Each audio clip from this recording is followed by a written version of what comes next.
You're listening to the Angry Marks Podcast Network. I don't know. What do you want to do here? You want to do it again, or? We can do a very truncated version, if you like. Okay. The last one was 53 minutes. It's not going to be that long. All right. I owe you a Coke. All right. Whenever you're ready. Let's go. Ladies and gentlemen, we're here for AngryMarks.com. How's it going, Mike? I'm good. Well, we're back. Guess what we're going to talk about for the second time?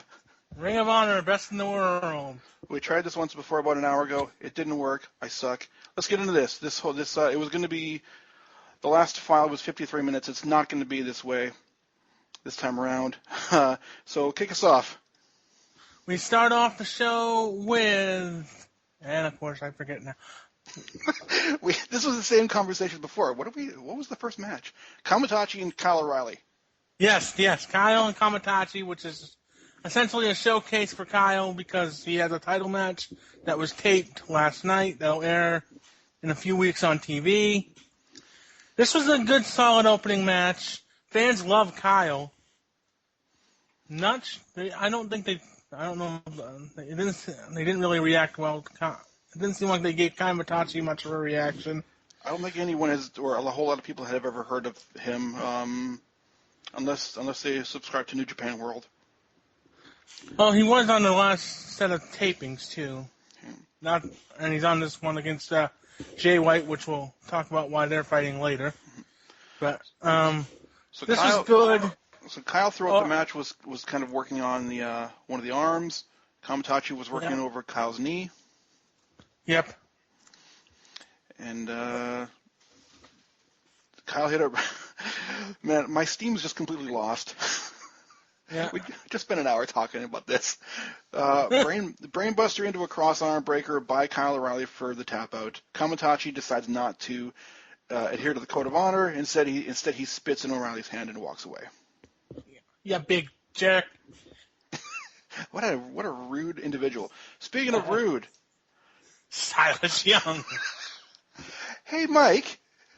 What? Have you ever thought that Silas Young reminds you a lot of Ravishing Rick Rude? He kind of does, except without the entrance and without the physique. Oh. My wife's sitting across the table looking at me like we're a bunch of morons. So Silas Young is fighting ACH. I'm just going to quickly check my window here to make sure that this is recording. We appear to be doing okay. Yep, and this is basically derived from the fact that Silas doesn't think ACH is a real man, and ACH thinks Silas is insecure.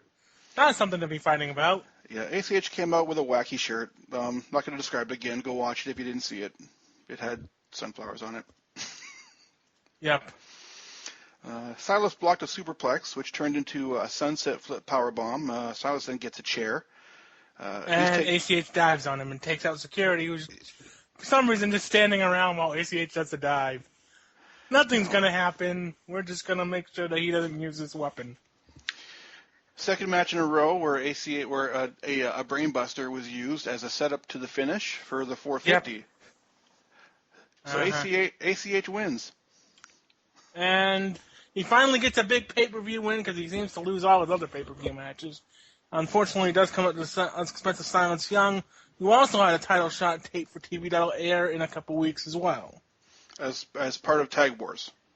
Yes, which now, yeah.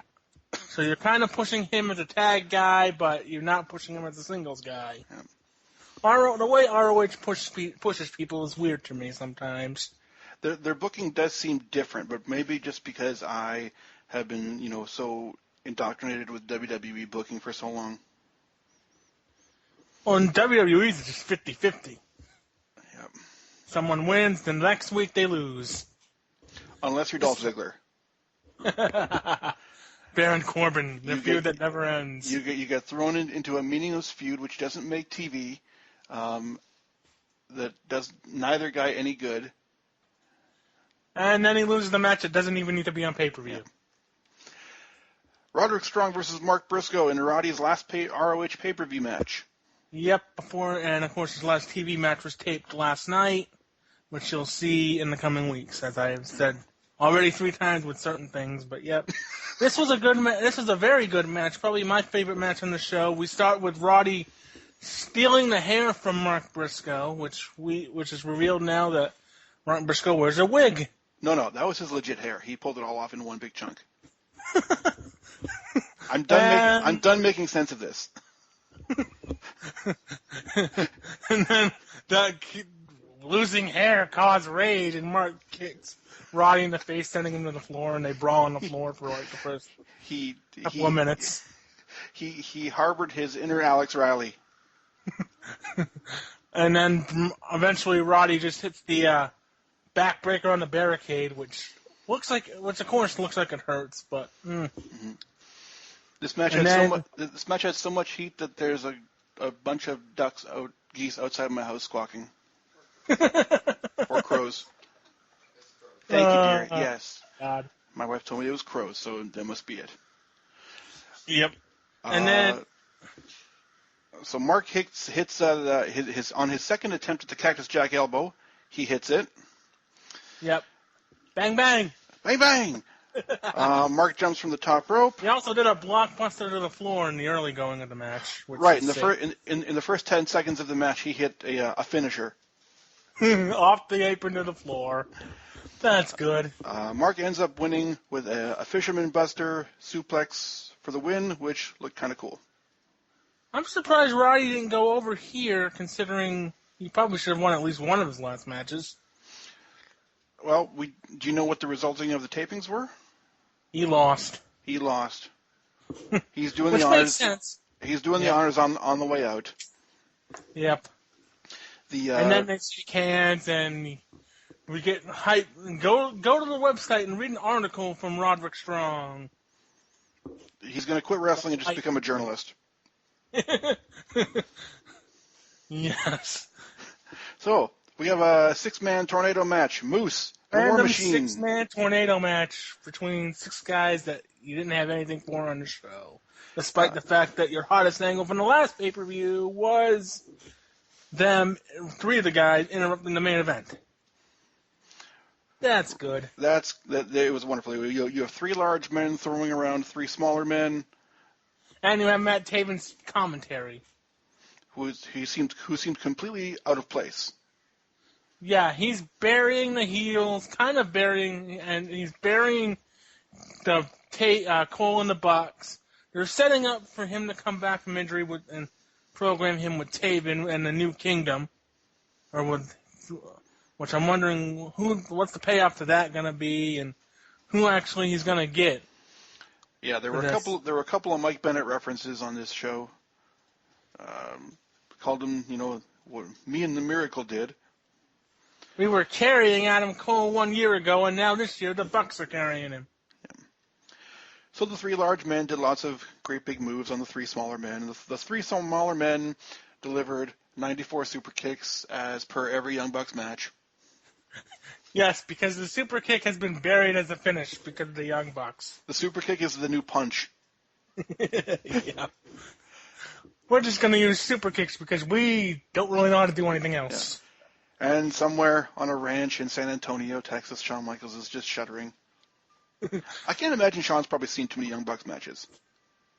If he did, he'd be like, "What have they done them the move that I won titles with?" Well, either that or he said, "Well, if I have to watch the Young Bucks, I have to go on the internet." I don't have the internet. I live on a ranch. I have to watch it on the series of tubes. I don't know what the internet is. So, Meltzer Driver on Moose by the Bucks, because that happened. And Moose is also possibly leaving. Yeah, the rumor mills are running rampant. We assume that Roddy is headed for NXT. Moose he's been looked at by a couple guys.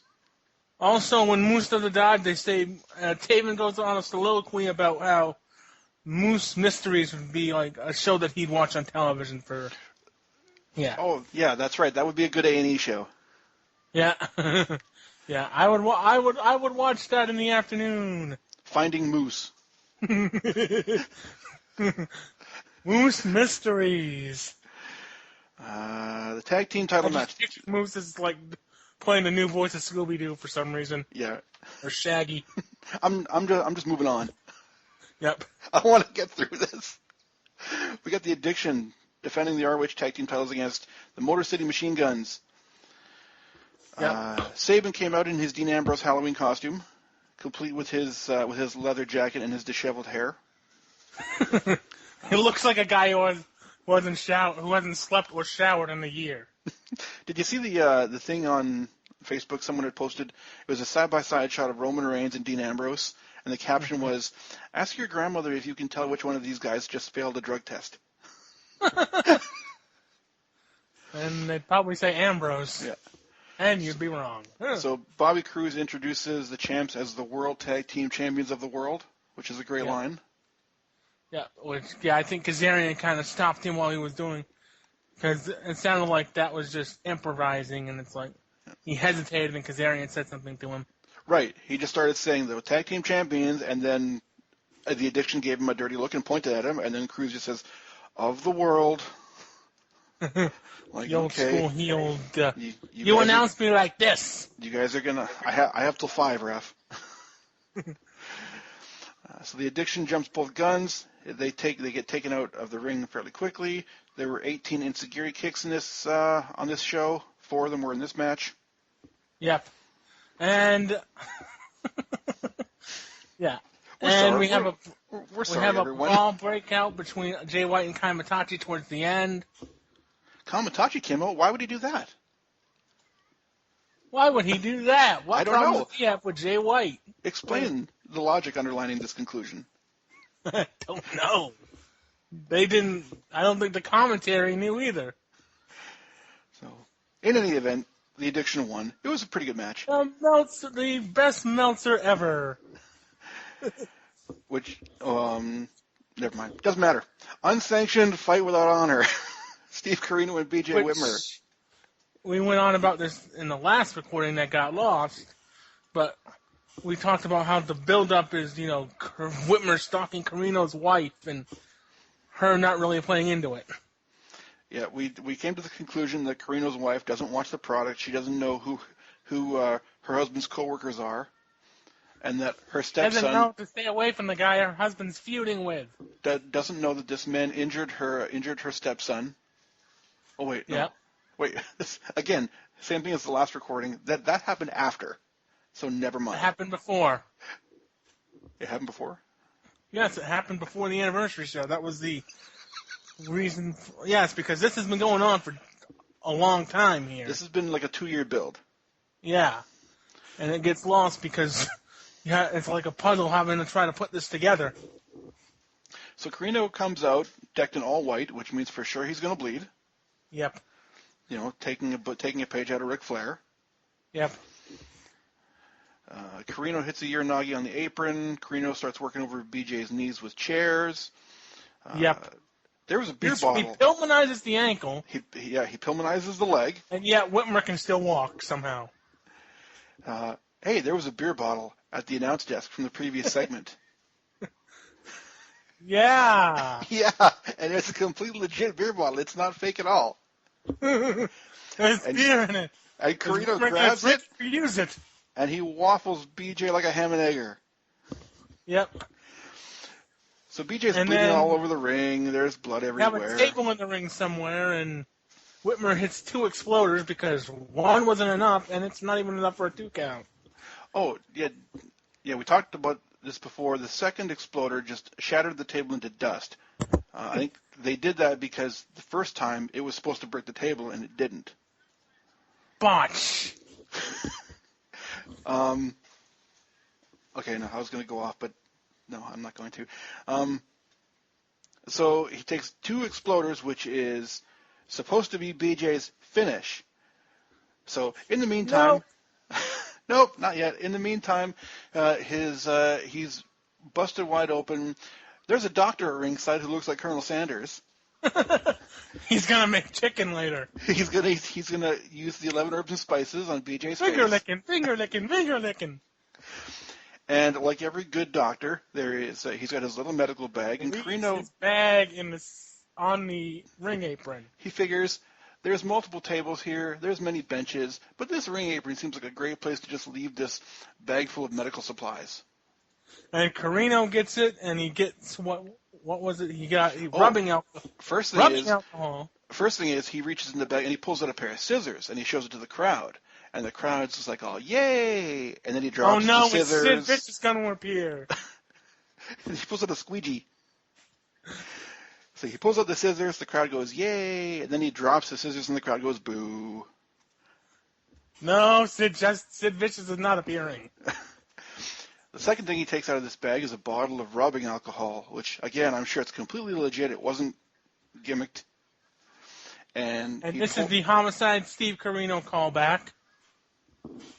This you're pulling out some 2002 stuff there. 2003 because I think they featured it later too. But yeah, it was Bitter Friends, Stiffer Enemies. That show. ROH Rain Man, ladies and gentlemen. Yep. So he dumps the rubbing alcohol all over the bloody face of B.J. Whitmer, causing him much pain and anguish. That burns the eyes. At this point, I had pain and anguish watching this match. This was a garbage match. Which, what else would you expect it to be? But so they go back and forth. Then the lights go out.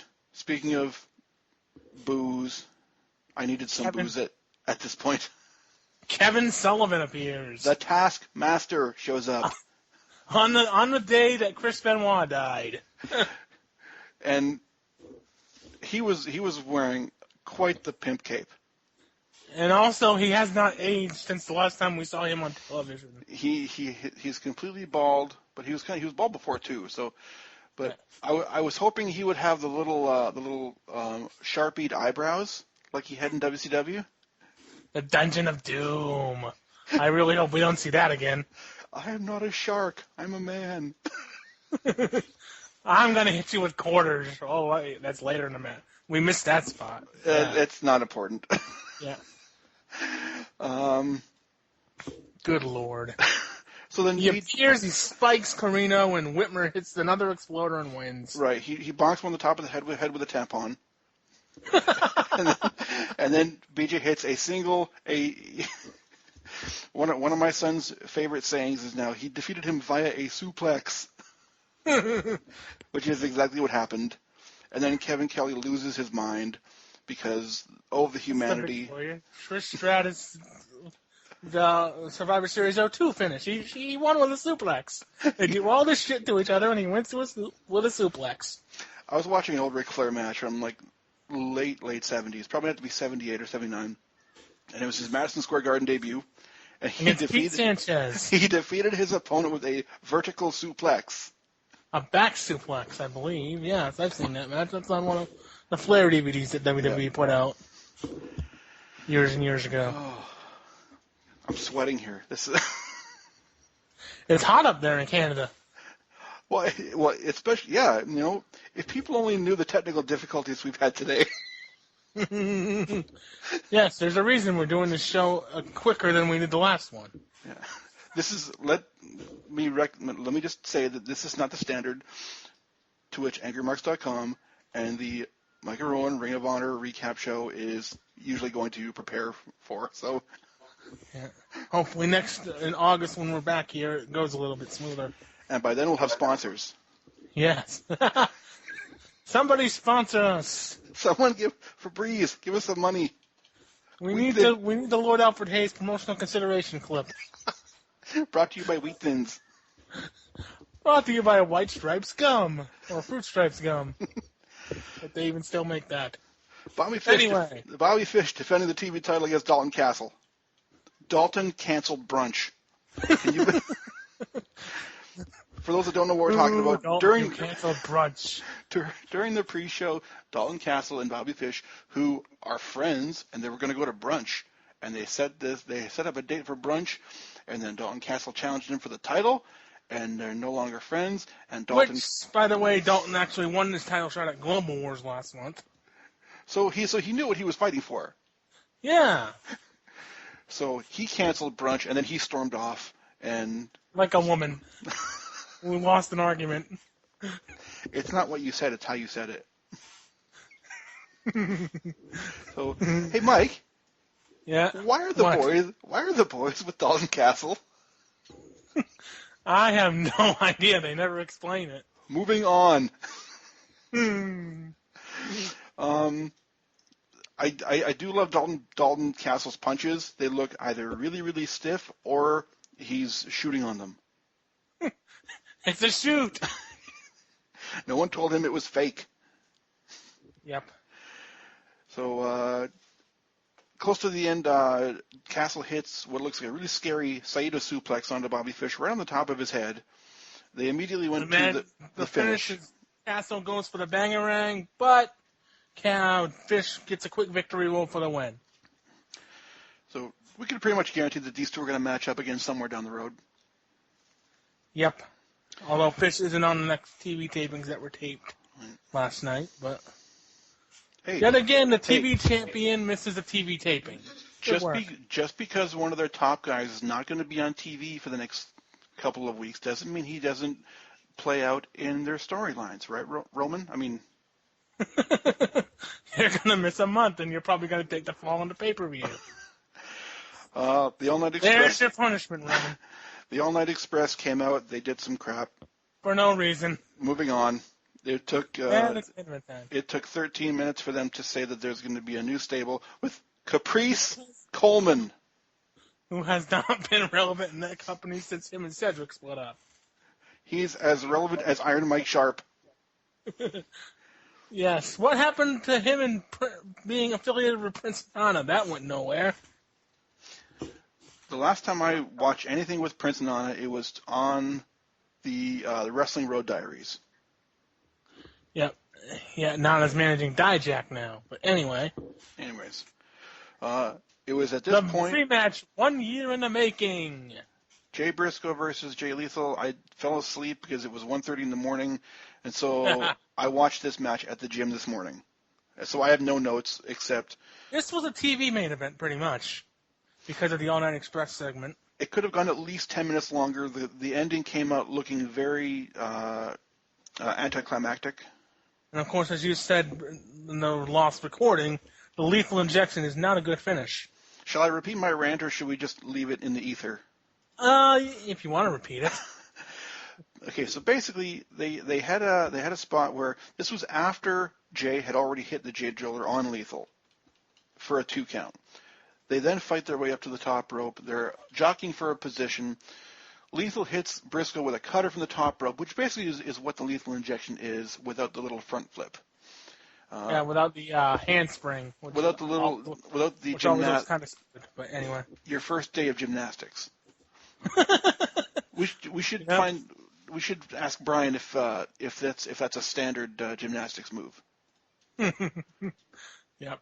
What am I talking about? Brian does. Well, he would never talk to us. We're not of his ilk. Nope. In any event.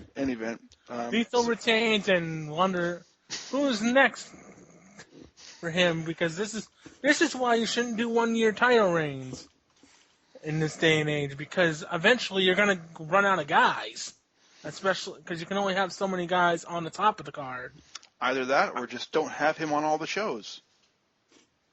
Yes, build contenders for him. We remember back in the 80s and 90s, there was a gentleman who was a very large, popular gentleman named Hulk Hogan. Yes. And, Mike, was Hulk Hogan He wasn't on TV every week. Was Hulk on every TV show? No, he was on. You either had to pay to see him or you had to watch every other month on Saturday Night's Main Event. And maybe very rarely he would appear on, like when Earthquake squashed him on that Brother Love show. Right. So the champion, the head guy, the lead babyface, is not going to show up on every single show. You have to pay for him. In the meantime, all the Earthquakes and Randy Savages and Warlords of the world are being built up. The Warriors. The Ultimate Warrior was on most shows. Right. The workhorses. Not someone Mr. Perfect. Who's your top draw. Right. All the guys that... Well, Hogan would probably compete on house shows, too. But, yeah, not on TV very much. You had to pay to see him, or you had to stay up late night to see him. So there's a lesson. Joe Koff, ROH Brass, either find contenders for Jay Lethal or don't put him on every show. Make him a special attraction. Make him a guy where you have pay-per-views every 2 months. Make him the Brock Lesnar of the company, where he only is on TV to set up the angle and not wrestling on all your live event shows. I can't believe you just compared Jay Lethal to Brock Lesnar.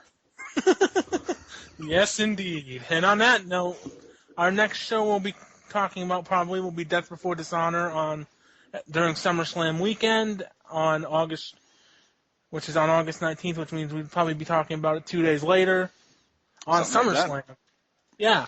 Something like that. So that's going to be a really busy weekend. Yeah. Yep, we will talk to you all in August. Thanks a lot. Have a great night, everyone. Yep.